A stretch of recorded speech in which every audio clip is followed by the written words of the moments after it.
up, everybody, and welcome to another special, actually not full episode, but a bonus episode of Team Chat Podcast. I'm one of your hosts, Jarrett Wilson, joined to my right by Rachel Mogan. Buongiorno. And to my left, Zachary Parks. Yo. Now, you're probably confused. You're like, why are we here? Why are we giving you new stuff? But since we're not doing full episodes anymore, why are they here? But we're here because we're providing bonus content because we love you guys so much and we couldn't take off a full time without giving you anything, without letting you hear from us at all.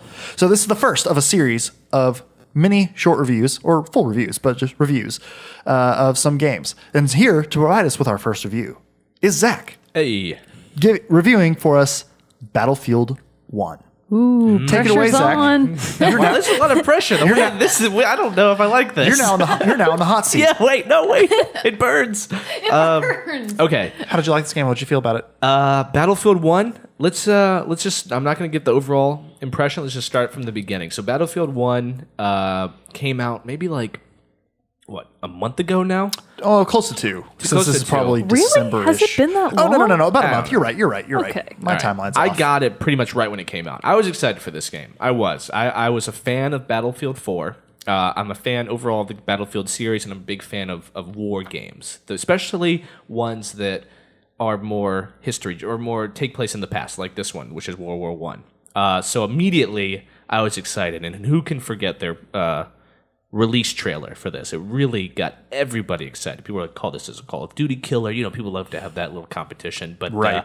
It really was an amazing trailer. It looked like they were going to deliver something of very high quality, and it looked like there was love in it. They really did. And since the game has come out, I've actually played it a fair amount, considering that I haven't had an insane amount of time to be playing a lot of games. I've been able to fit Battlefield 1, and at this point I think I'm a level 30 online and have done a fair amount of campaign missions. And I said this in the past episode, and one of the biggest takeaways I've gotten from Battlefield 1 is what I specifically said, and I'll say it again, is this is a game that I really wanted to come out 10 years ago. Yeah. When I was really playing a lot of games. I was in high school, and this was sort of my dream game because I grew up with Medal of Honor, and I played that on my PC, and they had an unbelievable D-Day invasion sequence that is probably insanely dated now. I haven't seen it in a while. But I remember distinctly being in a foxhole on the beach, and that provided cover fire from the turrets that were being used at the top of the beach. And I was like, wow, this is just to use a little foxhole like that in order to continue playing, I thought was amazing. I thought that was a mechanic that felt so realistic. And Battlefield 1, in so many ways, for me, is an expansion on that idea. It's a game that really uses its environment as an extra character. And they've always been famous for that. I mean, Battlefield 4, for example, skyscrapers would fall down. Yeah, the destruction physics and stuff are fantastic. Fantastic. And they use it in a very positive way. It's not gimmicky.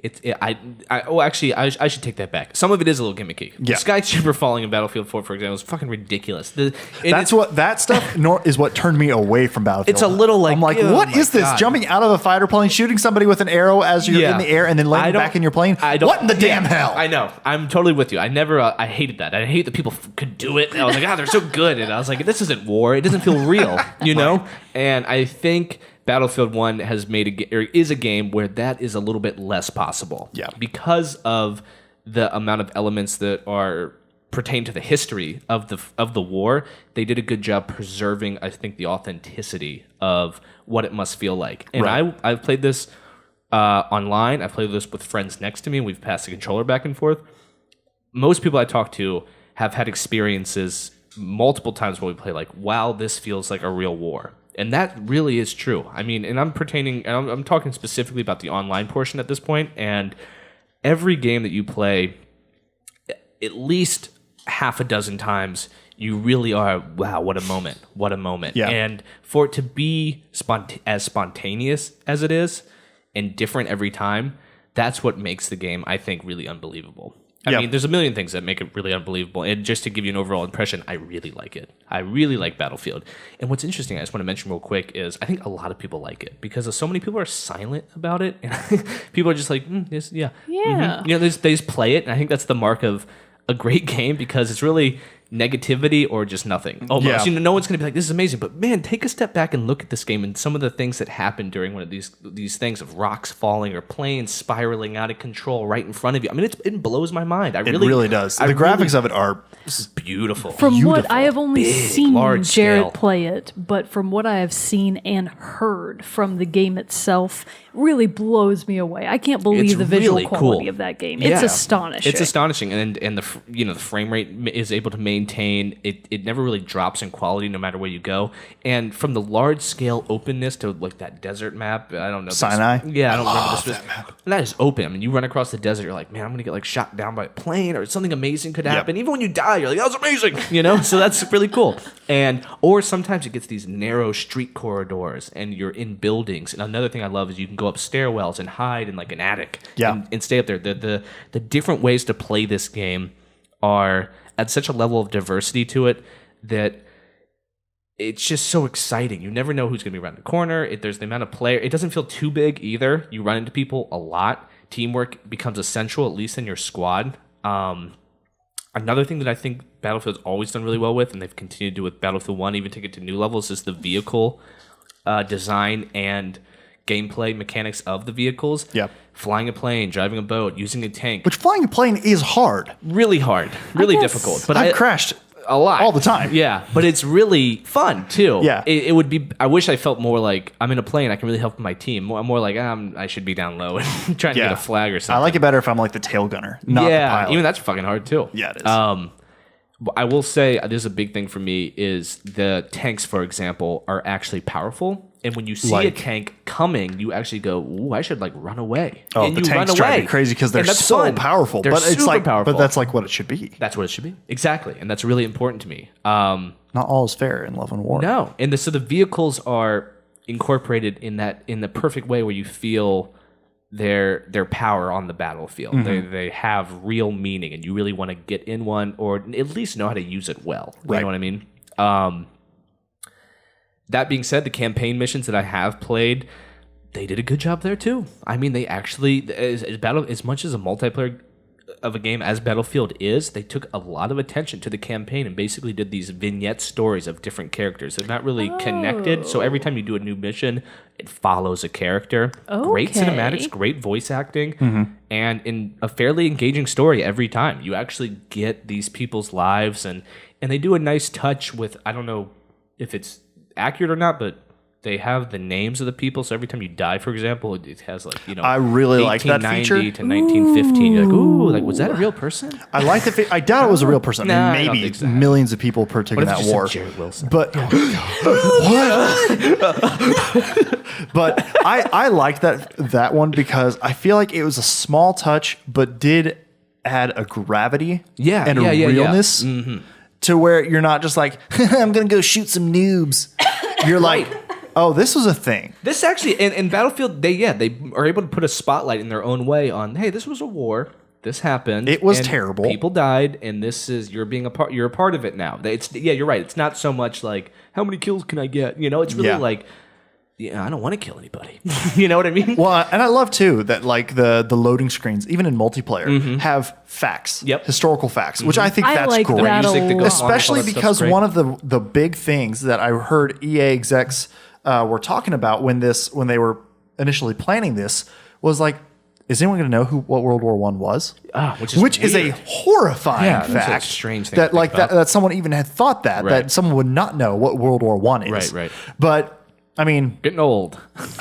it was about 100 years. It was 100 years ago. It was. And so, I mean, man. that's granted, that's a long time, but I feel like that's a monumental thing. So it's great that they tried to make this educational. They did try to give this a weight and a gravitas to it that most other shooters don't have. Absolutely. And so, they like, treated it with respect. Yes. And you see the love in it. And I think they did an outstanding job. And that's, I wasn't like going into it like, I was more, into every game. I'm like, oh, who knows? I try to remain unbiased. So me saying this, and I really do. I'm not like a fanboy of Battlefield. I really thought this is a really, really good game. And I'll end with something that happened that just speaks volumes, I think, to the game.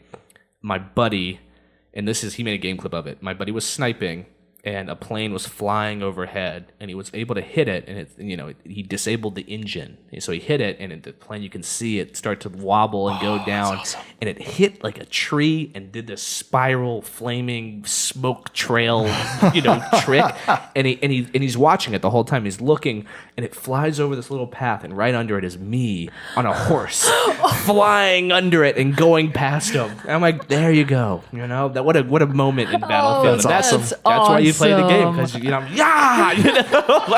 the horseback riding is awesome. I will say that. Great. It was, and I'm like, woo! Shooting somebody off a horse in multiplayer is an achievement. Satisfying stuff. That's very funny. good game. Yeah. So I really, I talked about Game of the Year. I didn't give it. I said Overwatch, but still, I really like Battlefield. So I will just add in before we wrap it up too is I was originally very torn between it and Call of Duty Infinite Warfare, but because Infinite Warfare came bundled with Modern Warfare Remastered, the first modern Call of Duty game that I was like, this is fantastic, one of my favorite games. But I did finally just went with my gut and was like, you know what? I want a new experience. I want something that's not going to take place in space and all this futuristic sci-fi tech stuff that's everywhere. I want to take a shot on this, and by God, Battlefield 1's amazing. And I haven't even been a fan of Battlefield. Yeah. I played Battlefield 3 and did not like it at all. The story for me kind of sucked and all that, but here nor there. Yeah. And then the multiplayer I just couldn't get into because it was so outlandish. Yeah, that's the thing. It felt like they were trying to make no, this is modern. Right. But you could do ridiculous things that no one Which could possibly turns me do. off a little bit. It does for me too. Battlefield 1, I think, has leveled it, made it much more grounded, and bit. the results. And yes, bonus points that I went back to where these major franchises began: World War I, World War II, and made a solid, grounded game. Yeah, it's great. You should look it up and maybe get it sometime when it's on sale. I might. It actually was on sale. It might still be on sale at Target. $35.